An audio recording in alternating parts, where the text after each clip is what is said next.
नमस्कार दोस्तों, stock market studies में फिर से एक बार आपको बहुत-बहुत स्वागत है। तो आज मैं फिर से आपके सामने कुछ इंपॉर्टेंट कंपनी के अपडेट लेके आया हूँ। तो वीडियो में बने रहिएगा क्योंकि इस वीडियो के अंदर मैं बहुत सारे कंपनीज के बारे में चर्चा किया हूँ और आपने कुछ कंपनीज के बारे में राय मांगे थे। मतलब उसके ऊपर डिटेल्स डिस्कशन मांगे थे, तो वो मैं इस वीडियो में शेयर करूंगा। तो वीडियो को लास्ट तक देखिए और अभी तक अपने चैनल को सब्सक्राइब नहीं किया तो जरूर कर लीजिएगा। और कंटिन्यूसली इन्फॉर्मेशन पाने के लिए आप टेलीग्राम को भी ज्वाइन कर सकते हैं, जहाँ पे आपको मार्केट रिलेटेड अपडेट में शेयर करता रहता हूँ। और आप इस वीडियो को लास्ट तक देखने के बाद इस कोई भी डिसीजन ले रहा है तो आपके हिसाब से लीजिए। मेरे तरफ से सिर्फ एजुकेशन पर्पस में ही आपको वीडियो मिलेगा। तो चलो देख लेते हैं कौन सा कंपनी इस वीडियो के अंदर। फर्स्ट जो कंपनी है जिसके बारे में चर्चा करूंगा उसके बारे में उसका नाम है बजाज फाइनेंस। देखिए, बजाज फाइनेंस बजाज ग्रुप की सबसे बड़ा कंपनी है और इसका मार्केट कैप करीबन 4.5 लाख करोड़ से भी ऊपर है और ये एक एनबीएफसी है, आप सभी जानते हैं। और बजाज फाइनेंस की एक खासियत है कि कंपनी जिस तरीके से बिजनेस को आगे बढ़ा रहा है और जिस तरीके से हर सेक्टर में एंटर हो रहा है। कुछ दिनों पहले एक रिपोर्ट आया था और मैंने आपको ये भी बताया था कि बजाज फाइनेंस जो है वो ट्रैक्टर इंडस्ट्री के फाइनेंस के ऊपर भी काम करने वाला है। अभी देखिए, ट्रैक्टर इंडस्ट्री में लीडर कंपनी कौन है? महिंद्रा एंड महिंद्रा। और महिंद्रा का खुद का फाइनेंस का कंपनी है। तो महिंद्रा की जो महिंद्रा कंपनी के ऊपर बजाज फाइनेंस का कोई एक्स्ट्रा बेनिफिट नहीं मिलेगा क्योंकि वहां पे वो इंश्योरेंस नहीं करा पाएंगे।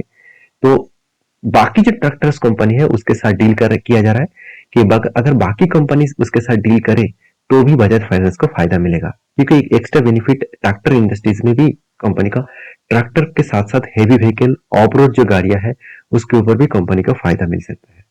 तो बजाज फाइनेंस के ऊपर एक रिपोर्ट यहाँ पे देखने को मिला कि बजाज फाइनेंस लॉन्चेस QIP। तो QIP floor price set of 7,533 पर शेयर। तो QIP होता क्या है मैं एक बार बता दूं। यहाँ पे आप देख सकते हैं पूरा का पूरा लिखा गया है।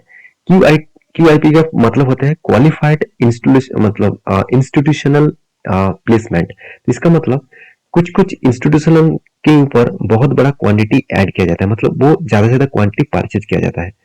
तो परचेज करने के लिए वो क्या करते हैं, उसको कुछ प्राइस बिड दिया जाता है, तो उस प्राइस बिड से वो ट्रेड कर सकते हैं।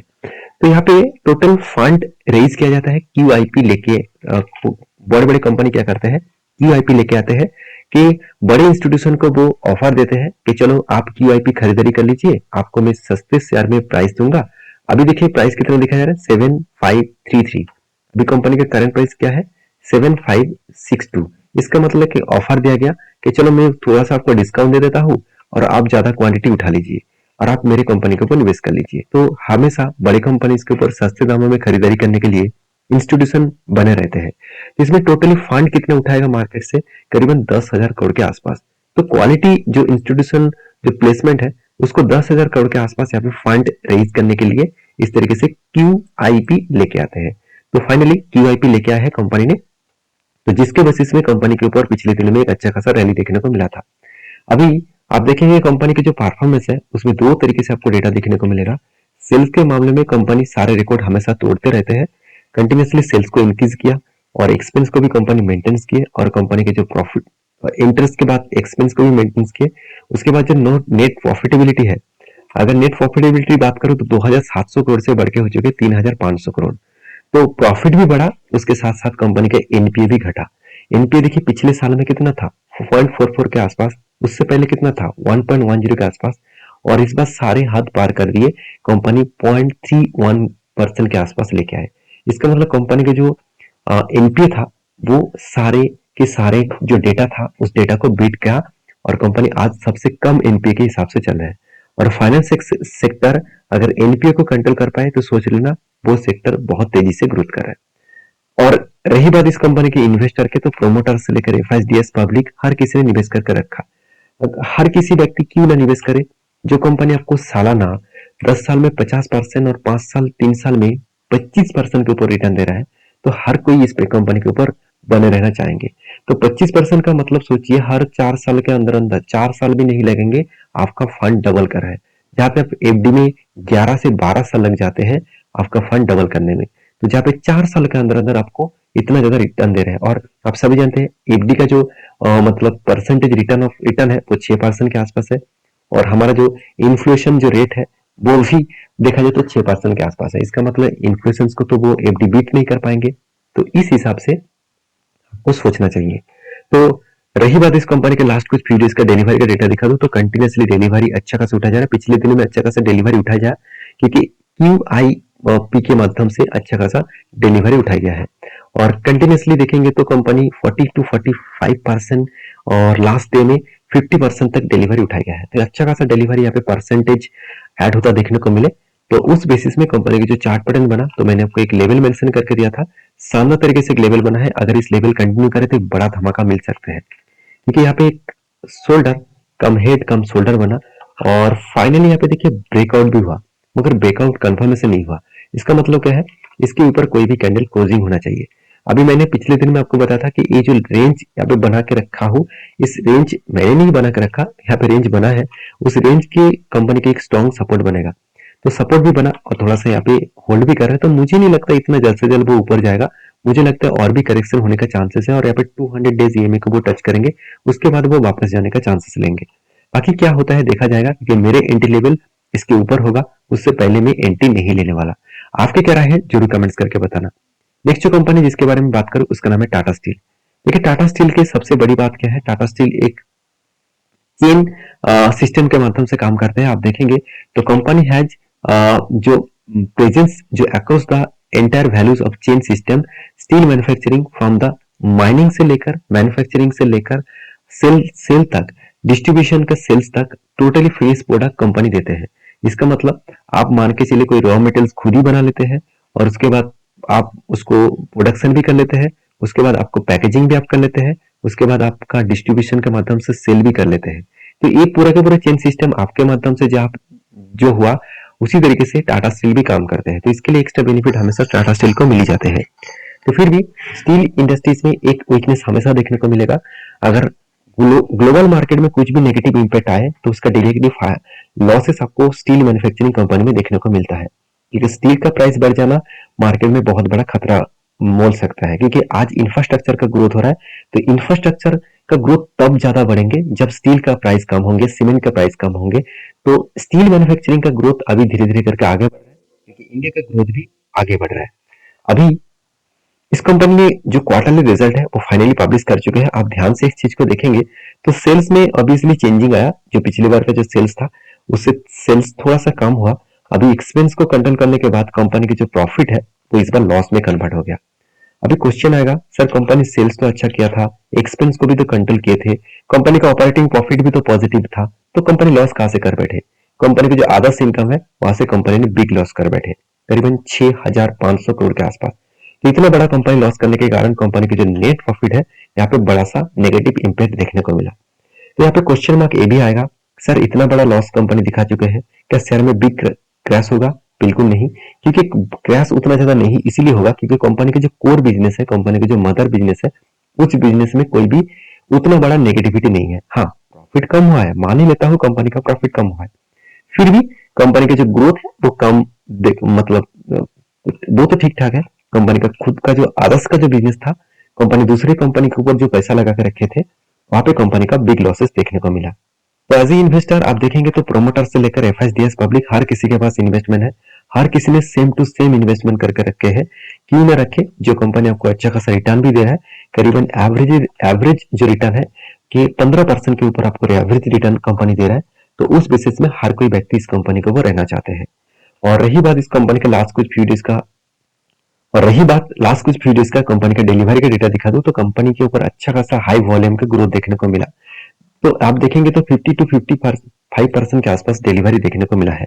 अभी कंपनी का चार्ट पैटर्न्स के बारे में बात करूं तो मैंने आपको कुछ लेवल्स मेंशन करके दिया। वो देखिए यहाँ पे कुछ कप बना, उसके बाद एक हैंडल बना, फाइनली ब्रेकआउट हुआ, ब्रेकआउट कंफर्मेशन भी हाई लेवल में हुआ था।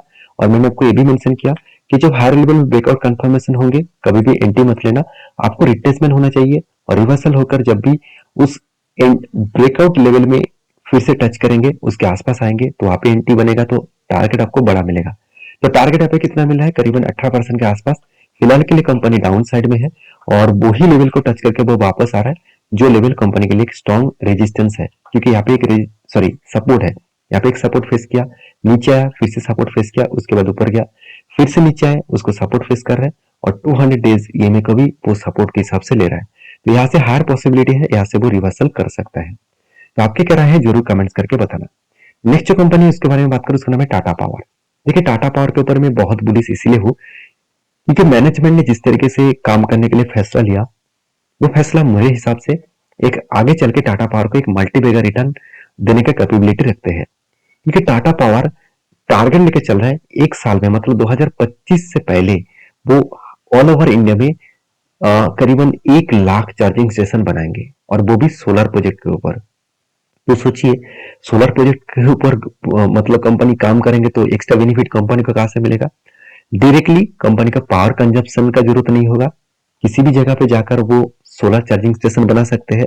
ऐसे नहीं कि जहाँ पे मैं चार्जिंग स्टेशन बनाना चाहूंगा वहां पे पावर का सप्लाई ही नहीं है, तो क्या बात, कोई बात नहीं, पहले से ही तो वो पावर को कंजप्शन कर लेंगे क्योंकि वो सोलर प्रोजेक्ट के माध्यम से काम करेंगे। तो मेरे कहने का मतलब है, आपको इस बात को याद रखना है कि जो कंपनी आगे चलने के लिए बहुत हाई लेवल का कोशिश कर रहा है तो उसके ऊपर अभी से आपको उस कंपनी के ऊपर चलना चाहिए।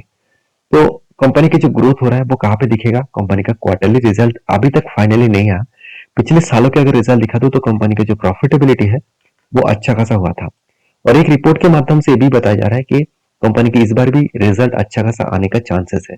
अभी देखिए अच्छा खासा आएगा कि नहीं आएगा वो तो आपको रिजल्ट आने के बाद ही पता चलेगा। अगर मैं सालाना डिटेल मतलब साल भर के डिटेल्स के बारे में बात करूं तो यहाँ पे जिस तरीके से प्रॉफिटेबिलिटी इस सालों में देखने को मिला है रनिंग सालों में, तो वहां पे मुझे लगता है इस बार क्वार्टर का रिजल्ट भी अच्छा खासा आने का चांसेस है। अभी रिजल्ट कब आएगा चलो उसके बारे में चर्चा करूं तो टाटा पावर का जो रिजल्ट आने वाला है वो फाइनली डेट अनाउंसमेंट हो चुके हैं 8 तारीख को। इसका मतलब आपको रिजल्ट जल्द से जल्द देखने को मिल जाएगा। अभी फिलहाल के लिए जो चार्ट पैटर्न क्रिएट हुआ है कंपनी के ऊपर आप देखेंगे तो यहाँ पे क्या बना, एक शोल्डर कम हेड, उसके बाद ब्रेकआउट हुआ, ब्रेकआउट कंफर्मेशन भी हुआ, और यहाँ पे देखिए ऊपर जाने के बाद फिर से नीचे आया, रिट्रेसमेंट किया, और वही लेवल को वो सपोर्ट बनाया जो प्रीवियस इसका सपोर्ट लेवल था। तो मुझे लगता है यहाँ पे देखिए जो लेवल्स क्रिएट हुआ है ध्यान दीजिएगा इस चीज को। यहाँ पे मैं अगर ट्रेन लाइन ड्रॉ करके दूं, यहाँ पे ट्रेन लाइन में एक बार चलो ड्रॉ करके भी आपको देता हूँ, तो आप ध्यान से देखिएगा इस चीज को। तो कंपनी एक लोअर साइड का जो ट्रेड जब भी आ रहा है तो वो लोअर लो नहीं अपर लो बनाते चले जा रहे हैं। तो इसका मतलब एक अपट्रेंड जैसे मोमेंटम अभी देखने को मिल सकता है। बाकी इस कंपनी के ऊपर आपकी क्या राय है जरूर कमेंट्स करके मुझे बताना। अगर यहाँ से एंट्री लेवल बनता है तो जो नेक्स्ट टारगेट होगा वो 310 रुपीज के आसपास। देखिए टारगेट होगा मतलब इस लेवल तक टारगेट बन सकता है, क्योंकि यहाँ पे टारगेट इसलिए बनेगा क्योंकि आपका जो साइज है उसी साइज को मैंने मार्किंग यहाँ पे किया हूँ, और इसी मार्किंग के बेसिस में यहाँ पे 26% के आसपास टारगेट बन सकता है। तो आप इस कंपनी के ऊपर रिसर्च करिए, उसके बाद काम करिए। ऐसे नहीं कि ब्लाइंडली आप काली जगह निवेश कर देंगे, ऐसे बिल्कुल मत करिएगा। नेक्स्ट जो कंपनी जिसके बारे में चर्चा करूं उसका नाम है नेस्ले इंडिया लिमिटेड। देखिए इसके ऊपर जल्द से जल्द एक अपडेट आने वाला है क्योंकि इसका जो फेस वैल्यू है वो 10 के आसपास देखने को मिला है। तो यहाँ पे कंपनी बता रहा है कि फेस वैल्यू को हम लोग एक रुपया करेंगे, इसका मतलब हर एक शेयर के बदले 10 शेयर देने वाले हैं। तो इसका करेंट जो प्राइस है उस प्राइस को 10 टाइम्स को डिवाइड किया जाएगा, और डिवाइड करने के बाद मुझे लगता है यहाँ पे 25,000 के अगर आसपास क्लोजिंग हो तो आपको 10 से डिवाइड करेंगे तो 2500 के आसपास आपको एक शेयर का कीमत देखने को मिल जाएगा। सस्ते दामों में इस शेयर को आप खरीदारी कर पाएंगे। तो आपके क्या राय है इस कंपनी को जरूर मुझे कमेंट्स करके बताना। वीडियो अच्छा लगे तो प्लीज लाइक करना, दोस्तों के साथ भी शेयर करना। तो मिलते हैं नेक्स्ट वीडियो में, तब तक के लिए अच्छे से रहिए, अपने ख्याल रखिए, धन्यवाद।